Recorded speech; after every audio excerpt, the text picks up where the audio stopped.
Video calling पर देखी बड़ा फील होता।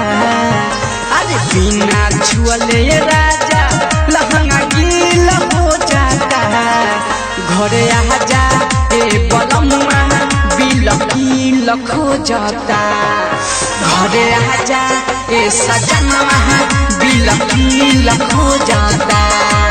घरे आ जा ए बलमुआ बिल गील खो जाता। डायमंड रिकॉर्डिंग स्टूडियो छाना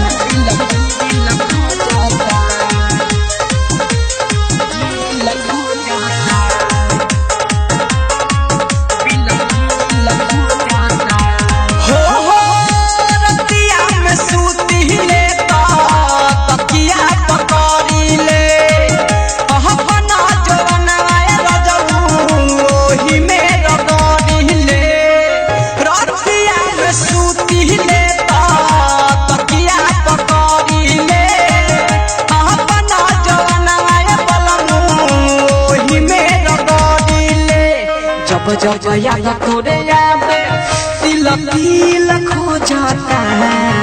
अरे जब याद तोरे आवे दिल दिल खो जाता। घरे आ जा ए बलमुआ बिल दिल खो जाता। घरे आ जा ए सजनवा बिल दिल खो जाता।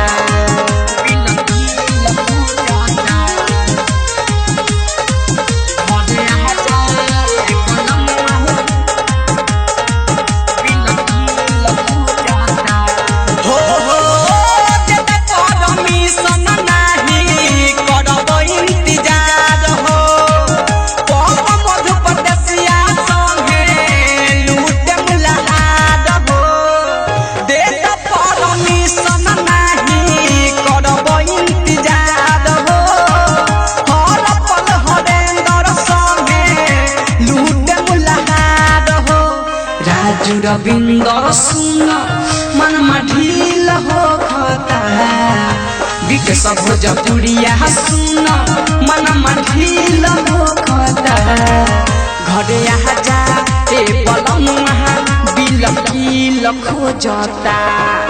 घरे आ जा ए सजनवा बिल गील खो जाता।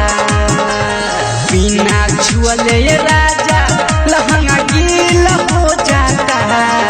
घरे आ जा ए बलमुआ बिल गील खो जाता। घरे आ जा ए सजनवा बिल गील खो जाता। घरे आ जा ए बलमुआ बिल गील खो जाता। डायमंड रिकॉर्डिंग स्टूडियो छाना